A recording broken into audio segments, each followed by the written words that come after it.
My father-in-law was in the hospital, a cerebral hemorrhage. I called Claire, who was away on a business trip. After she sent my call to voicemail for the 5th time, I texted her, "Your dad's in the ICU. Call me when you get a chance." It wasn't until midnight that she finally called back. The second I answered, she was screaming. "Ethan, we talked about this before we got married. Our parents, our responsibility. What the hell does it matter to me if your dad is dying? And don't forget the prenup. There are penalties if either of us breaks the rules." She hung up. I sighed, pushing the critical condition paperwork back across the counter. "Sorry, his daughter won't give me consent to sign." Claire's voice had been piercingly loud in the quiet hospital corridor. "Do you have any idea I was in a board meeting this afternoon? I told you, don't call me during work hours unless it's an emergency." I shot back, "Your dad has a brain bleed. He's on the verge of death. That's not an emergency." She scoffed. "Did you forget the terms of our agreement? Forget the fact that he isn't dead yet. Even if he was, I wouldn't be the one planning the funeral. Ethan, let me remind you one more time. Our marriage does not involve our families. Anyone who violates the agreement pays the price." The line went dead. I hung up, feeling helpless. We did have an agreement before we got married. We'd each be responsible for our own parents, no interference. She'd said she couldn't handle integrating into a new family, so she wanted a modern marriage. We wouldn't meet each other's parents. For holidays like Christmas and Thanksgiving, we'd go our separate ways, back to our own families. Whoever's parents got sick, that person was responsible. If my mother-in-law hadn't shown up at my office today, I wouldn't have gotten involved at all. I was about to sign the forms myself, but after that call, I handed the stack of papers back to the doctor. He looked at me, perplexed. "You're his son-in-law, right?" "A son-in-law can sign." I waved my hand dismissively. Every family's got its issues. If I sign, I'm legally responsible, and my wife forbids it. But the patient is in critical condition. We need a family member's signature immediately. Can't you get your mother-in-law to come down here and sign? Unfortunately, I didn't even know where they lived. But a man's life was on the line. I risked breaking our agreement and called Claire again. This time, I led with it. "Your dad is in the hospital, waiting for a signature on his surgical consent. Get your mom to the hospital." I don't have her number. If I hadn't been clear before, I made sure to emphasize the words "your dad" this time. Surely she'd understand who was sick now. I never expected her to reply, through clenched teeth, "Ethan, everyone knows my mom keeps her phone on silent. She and my dad went to bed hours ago. You planned this, didn't you? You knew I couldn't check. You're so desperate to force me to come home and have this baby that you'd stoop to making up lies about my dad dying. I'm telling you, you call me one more time, and I'm going to the clinic and getting an abortion." She hung up on me again.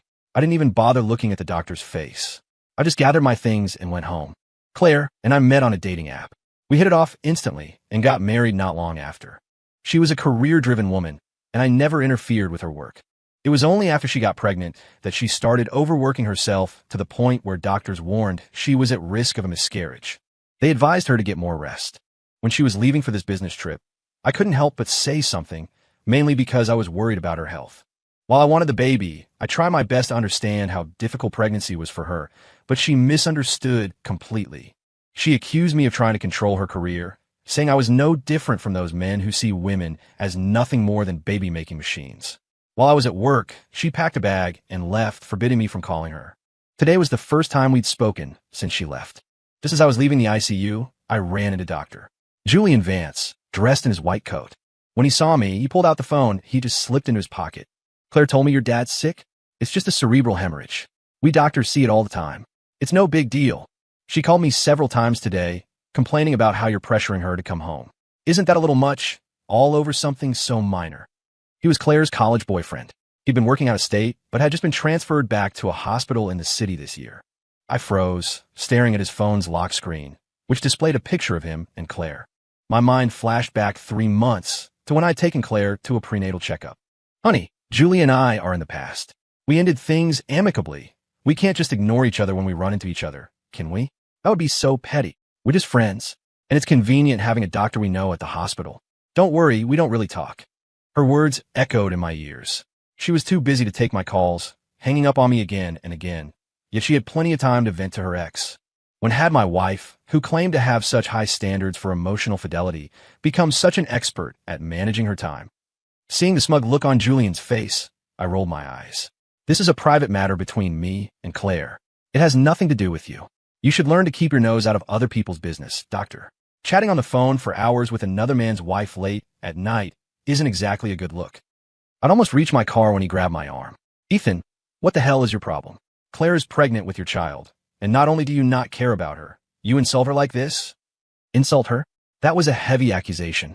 If it weren't for the picture of him and Claire on his lock screen, practically daring me to react, I never would have said anything. In the photo, Claire was wearing the dress I'd just bought her a few weeks ago. They were leaning against each other intimately, looking less like old flames and more like a couple deep in the honeymoon phase of getting back together. What? Cat got your tongue. You make Claire upset, and I swear I won't let you get away with it. He seethed, his voice low. This bizarre rage was nothing more than the fury of being caught. My phone started buzzing in my pocket. I tried to shake him off, but he wouldn't let go. I finally kicked him hard in the shin. As he doubled over, his face contorted in pain, Claire's exasperated voice came through the phone. Why did it take you so many tries to answer? Weren't you just blowing up my phone like it was life or death? I answered calmly. Ran into your old flame? He's on duty tonight. We chatted for a bit. He's very concerned about you. There was a sharp intake of breath on the other end, followed quickly by anger. We've known each other for years. What's wrong with him being concerned about me? Why are you being so sarcastic? If Julian hadn't just had dinner with my parents yesterday, I might have actually believed your little story. At that, Julian straightened up and shouted into the phone. Claire, your dad is perfectly fine. I took him and your mom for a full physical just last week. His blood pressure is under control. There's no way something like this could have happened. I heard Ethan say his own dad had a hemorrhage, so I was going to ask about the situation in the ICU for him, but I guess he thinks I'm just being nosy. But don't you worry. For your sake, I'll let it slide. You just take care of yourself and the baby. Don't overdo it. He shot me a triumphant, defiant look, the pain from moments ago completely forgotten. Claire, on the other hand, sounded exhausted. Her voice lost its arrogant edge. I don't want to deal with your family's drama. And since you threw Julian's kindness back in his face, don't you dare bother him again. If you see him at the hospital, you walk the other way. I'm calling to remind you. Make a detailed list of every penny you spend on your dad's hospital bills. When I get back, I'll settle up and transfer the exact same amount to my parents. This was a rule.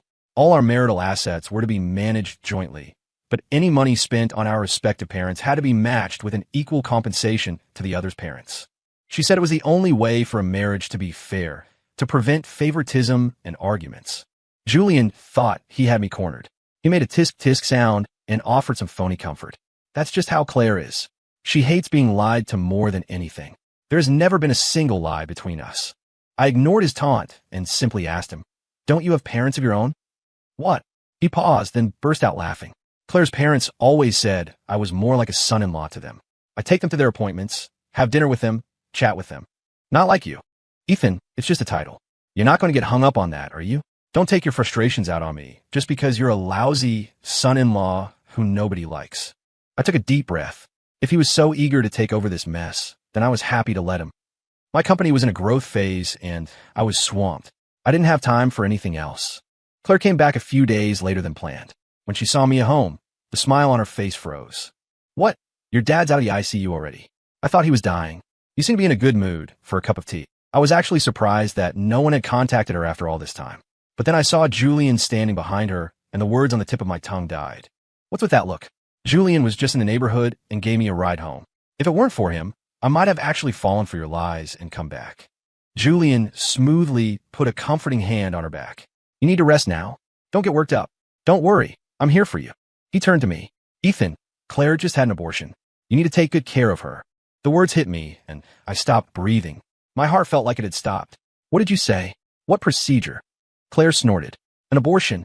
I told you. Our marriage isn't like other people's. You don't get to interfere with my decisions. You lied to me to get me to have this baby. You cursed my father with a fake illness, and you try to sabotage my career. The abortion is your punishment. I stared at her in disbelief. How could she say those words so calmly? I remembered how happy she was when she first found out she was pregnant. I saw it with my own eyes. But now, from the way she spoke, it was like she'd just thrown out a piece of trash. That was a life, not some disposable object. Claire, why wouldn't you discuss something this huge with me? I was the father. I wasn't even given a chance to plead for my child's life. The baby was in my body. I have 100% of the decision-making power. Why would I need to discuss it with you? Besides, even though I turned off my personal phone, my work phone was on the whole time. You didn't try to contact me, did you? I had no idea her personal phone was off. She told me not to contact her, so I didn't. And now she was turning it around on me? Julian frowned, his expression filled with disdain. Claire is an independent woman with her own career. She's not like those ordinary women who are willing to give up their careers to have children. Ethan, I warned you last time. Claire hates being lied to more than anything, but you clearly didn't listen. He spoke with such righteous indignation. Anyone would have thought he was the victim. But this was between me and Claire. It had nothing to do with him. Julian, are you that bored? Do you get off on meddling in other people's lives? Or are you trying to be the other man? Claire stepped forward and slapped me across the face. What the hell are you talking about? If it weren't for Julian these past 2 years, my parents could have died at home and no one would have even known. Ethan, the fact that we've come to this is entirely your fault. If Julian hadn't snapped me out of it, I would have fallen right into your trap of lies. You have no right to insult him. My left cheek burned. Maybe because I'd already sensed this marriage was doomed, I felt nothing but a bitter emptiness inside. I looked at her coldly. For the sake of what we once had, I'm telling you, you'd better turn your phone on right now. I left your number with the hospital. Claire frowned, pulled out her phone, and inserted the SIM card. Sure enough, there were more than a dozen missed calls. Just then, an unknown number called. Is this Claire Thompson? Your father's body has been in the hospital morgue for 3 days. When can you come to handle the arrangements? Before the person could finish, she cut them off. What kind of scam artist is this? My dad is perfectly fine at home. You call me again, and I'll report you for harassment. The voice on the other end repeated. Mark Thompson is your father, correct? He was admitted to our hospital's ICU last Thursday with a cerebral hemorrhage and passed away after failed resuscitation efforts. Please come handle the arrangements as soon as possible. Claire lost it, screaming into the phone. I have a goddamn doctor standing right next to me. He sees brain bleeds all the time, and he's never heard of anyone dying from it. Did Ethan pay you to trick me? I'm telling you, his lies have already been exposed. Take your money and get the hell out of my life. She hung up and immediately blocked the number. Ethan, you really went all out just to trick me into coming home to have a baby. On the one hand, you claim to respect my career, but on the other, you're pulling strings behind my back, telling my boss not to give me too much work. You almost cost me my promotion. Too bad for you. Your little plan failed. I'm about to become a manager, and the baby that was getting in my way is gone. How does it feel, being stabbed in the back? I frowned in confusion. When did I ever talk to your boss? Even when the doctor said she was at risk of a miscarriage and should rest, I never told her to work less, let alone quit. You know what you did? This punishment should be enough of a reminder for you.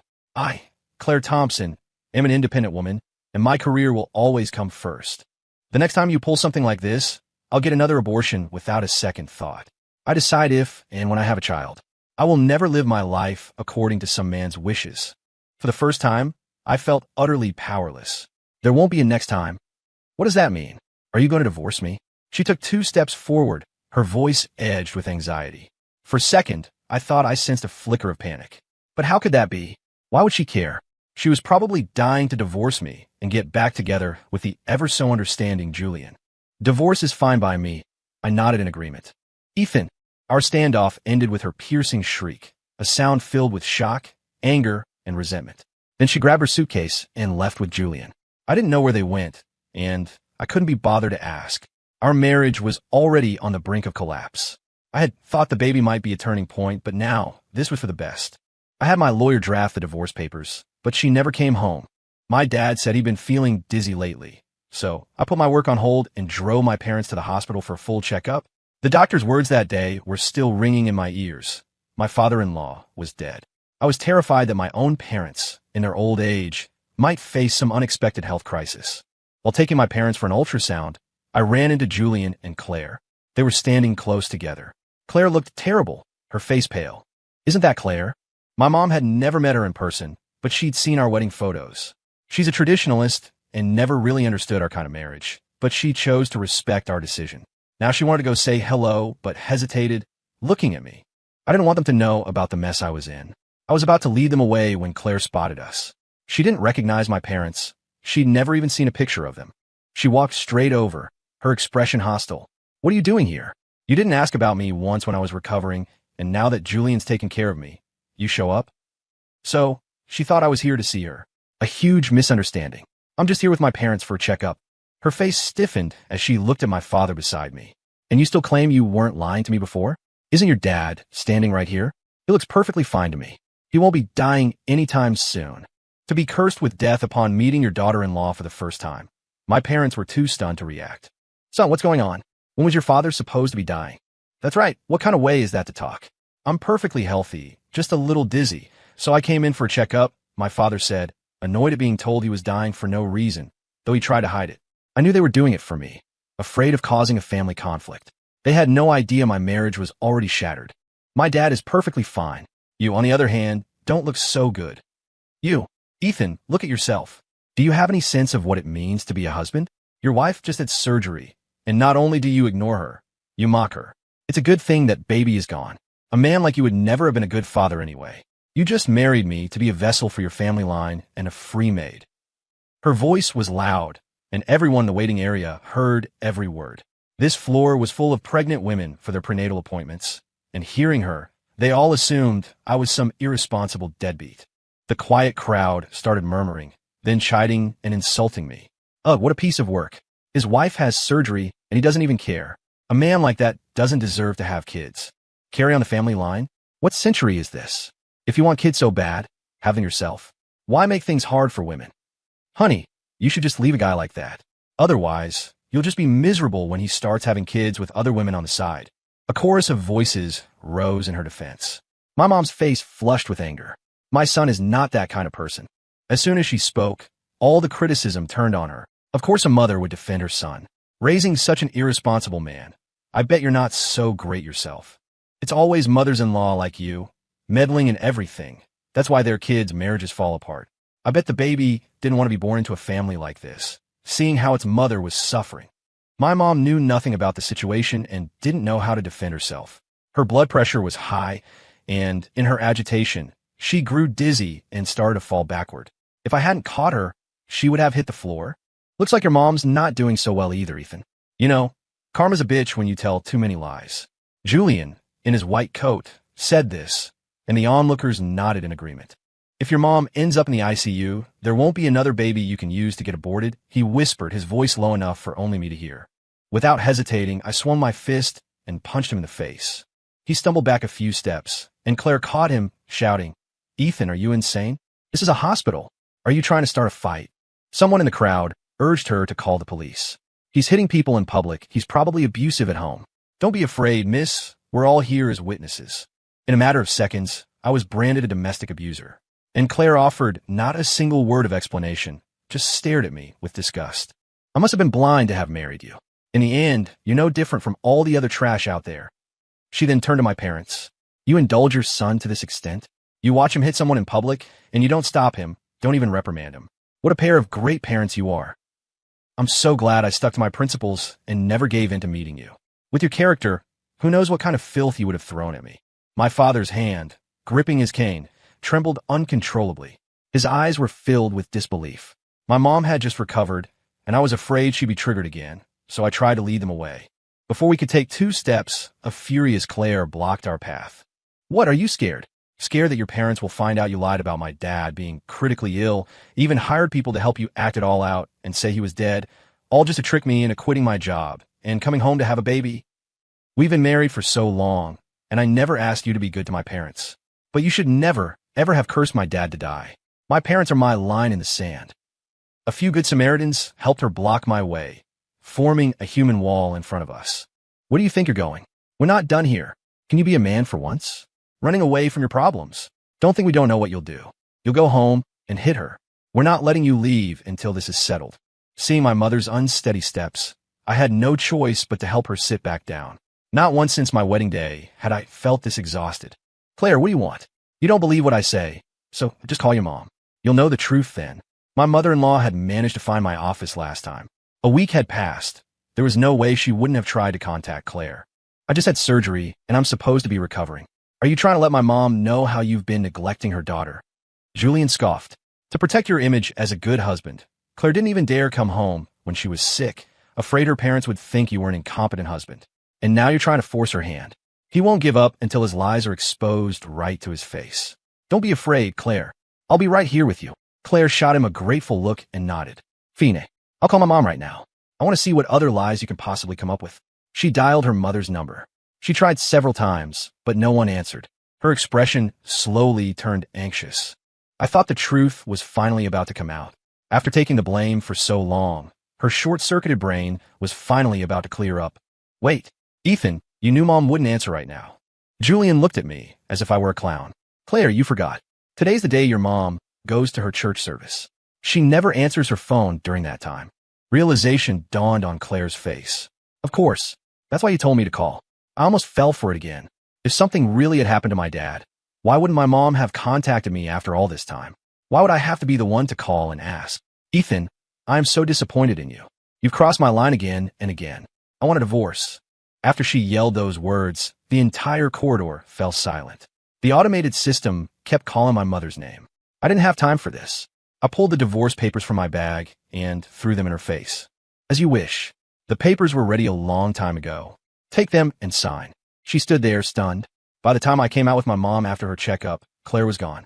Only the same people from before were left, pointing and whispering about me. That poor woman was crying so hard. She doesn't deserve a man like that. I bet he has a mistress on the side. That's why he created all this drama, to force her to ask for the divorce. Exactly. That's what scumbags do. They mess up, and then they don't have the guts to take responsibility. My father's brow was furrowed, his face ashen. I could only imagine the gossip he'd been subjected to while he was waiting. I couldn't take it anymore. I walked up to the most vocal gossips, my tone severe. Do you even know the truth? Or do you just like to run your mouths? That doctor who's been hovering around her. You think he's some kind of saint? She had an abortion behind my back and has been living with that doctor this whole time. Tell me, who's the one who cheated? Their faces changed instantly, their eyes widening. Then, another voice piped up. That's just your word against hers. Everyone knows you have a history of lying. Believe what you want.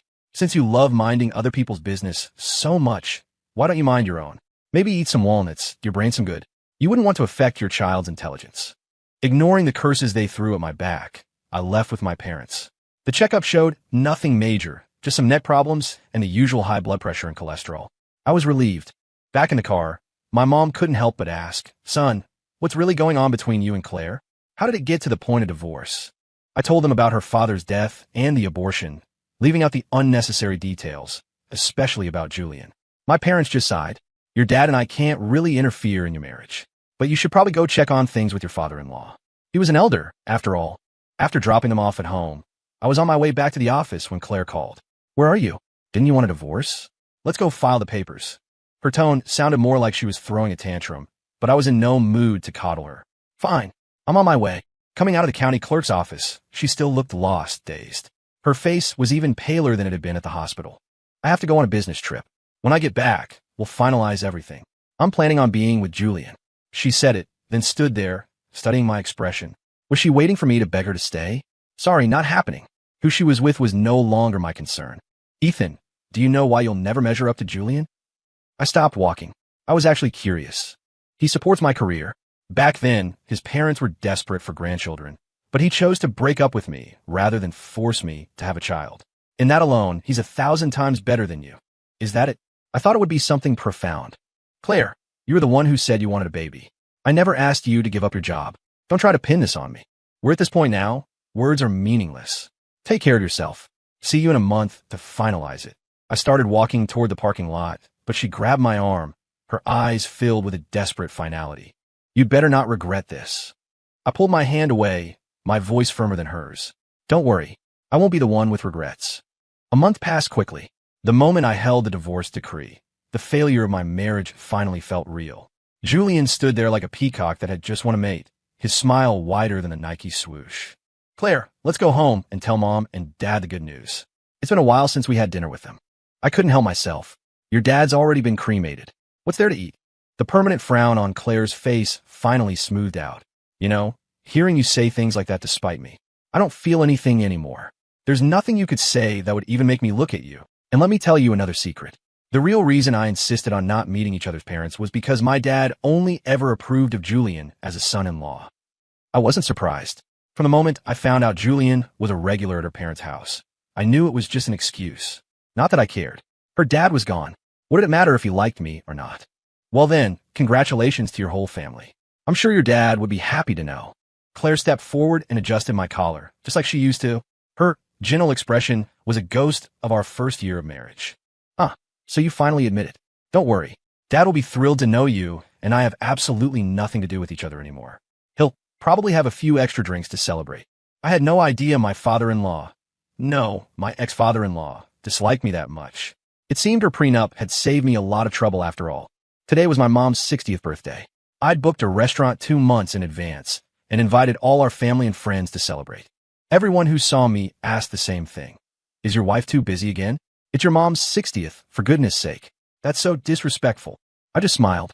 It's fine. I didn't go to her dad's funeral either. They all gave an awkward laugh and dropped the subject. The party was about halfway through when Claire walked in with the police. Her makeup was streaked with tears, and she looked like a complete wreck.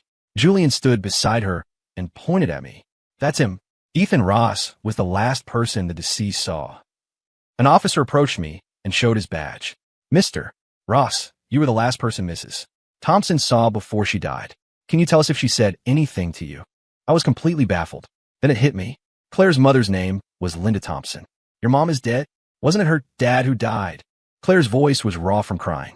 What did you say to my mother? She died the same night she met with you. Her body has already started to decompose. Our prenup clearly stated we were not to meet each other's parents. Why did you break the agreement? She could barely form a coherent sentence. A police officer filled me in.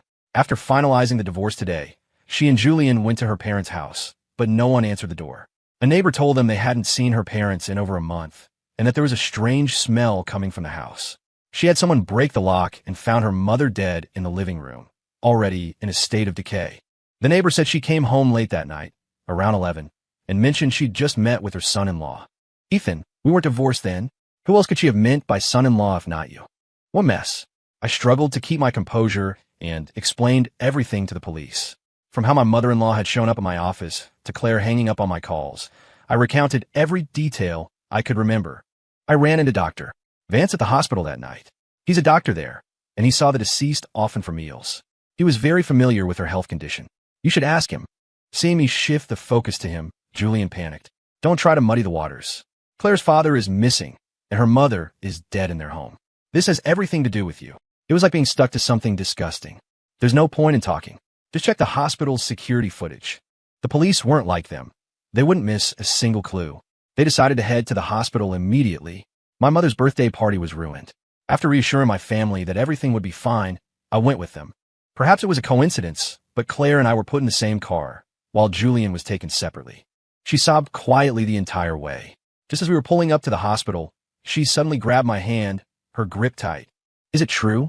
My father. He really didn't make it. I had told her so many times before, and she hadn't believed me. I was done explaining. I pulled my hand away and turned to look out the window. You'll see for yourself when we get there. I wouldn't want to cross your line again.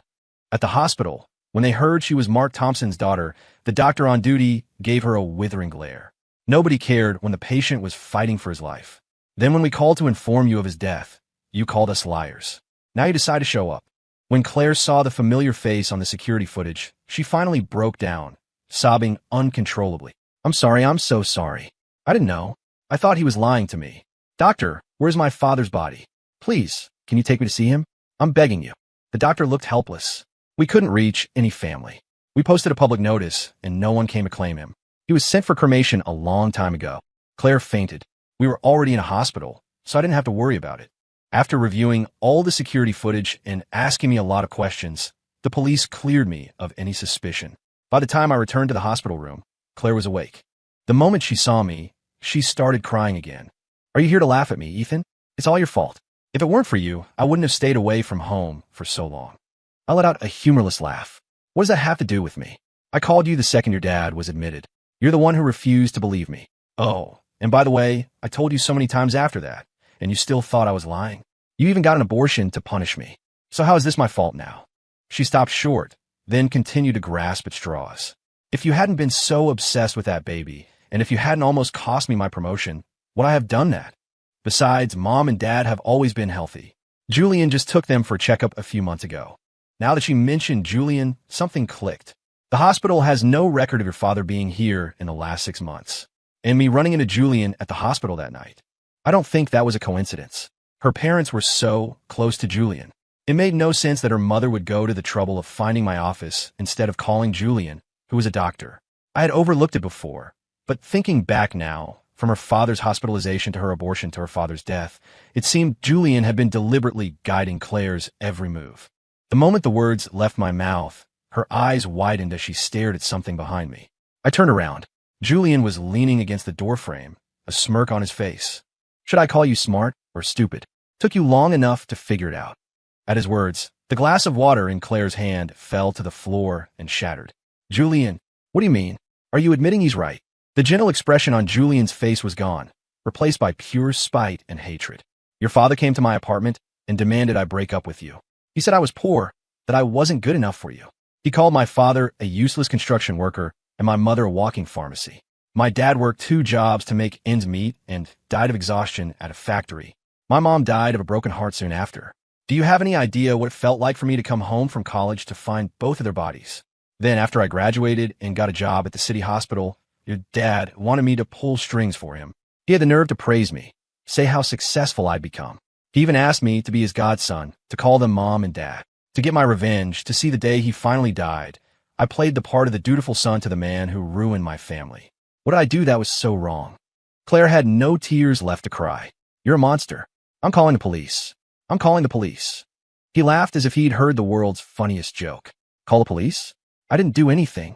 In fact, I spent quite a bit of money buying your parents' expensive food and all sorts of health supplements. With that, Julian turned and left. Claire tried to scramble after him, but tumbled out of the bed, landing in a heap at my feet. I didn't feel an ounce of pity. Honey, I was wrong. He manipulated me this whole time. Please forgive me. You're all I have left. I remained unmoved. She sat on the floor, clutching my pant leg. It was all fake with Julian. It was just an act to make you mad. I didn't want a divorce. He told me it was the only way you'd stop interfering with my career. You came back to see me. That means you still care, right? I smiled, helped her to her feet, and gently straightened her collar. Then, just as a sliver of hope appeared in her eyes, I poured a bucket of ice water over it. Your act with him might have been fake, but the abortion and the divorce were real. I came back to tell you something. The doctor said after your last checkup that your health was fragile. If you lost this baby, you wouldn't be able to get pregnant again. Seeing the despair wash over her face, I finally felt a sense of release. After explaining everything to my parents, I took them on a long vacation. For the first time in a long time, I felt what it was like to be happy. When I returned home 2 weeks later, I heard that Claire had committed suicide. After learning it was Julian who had gone to her boss to get her workload reduced, she jumped from her apartment building. And the man who had twisted her life into knots had resigned from the hospital and disappeared. But none of that had anything to do with me anymore. My parents and my company became my entire world. The people and events of the past were quickly forgotten, tucked away in some nameless corner of my memory. End.